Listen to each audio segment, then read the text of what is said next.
Cam is well, obviously she's a paramedic and an EMT paramedic who obviously is on her way to her job in a very normal, every other day job.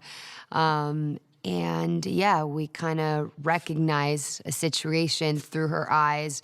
She gets caught up in a situation that she didn't expect, and everything just becomes really convoluted and wild really quickly throughout a day. We were on the streets in a real ambulance, and for me, it was very important to be fully informed of any scenario. I also got the chance to talk to doctors, paramedics, firefighters, learn so much about every intricacy of each of their jobs and how that creates basically what we see on a daily basis of saving people's lives. And something that really struck with me was how of a dark humor they have, one. And they have such a dark humor, I guess, to kind of go through the brutal things that they see on a daily basis. And two, how they are addicted to the adrenaline. It was something that really, we see at the beginning of the movie with Cam, and she's on the go consistently, but doesn't let people in or out. And she just lives on the high, and she keeps on chasing that. And eventually, I think it catches up with her.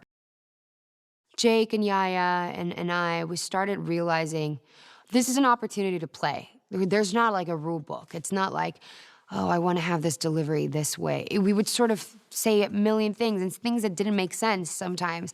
But, you know, the great thing about it is the way that he edits and the way he shoots.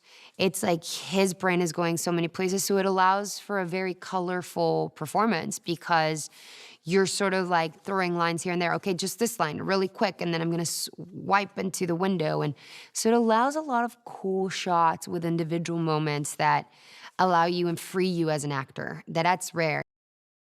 It's such a spectacle. You don't get anything but a spectacle from Michael Bay. You will get a show. And, you know, I feel like after a year of just we as people want to unleash and have fun and scream and feel things and cry and grip onto our seats in the movie theater and eat that popcorn as we're watching it. That experience is just magical. And I feel like you can't expect less from Michael Bay.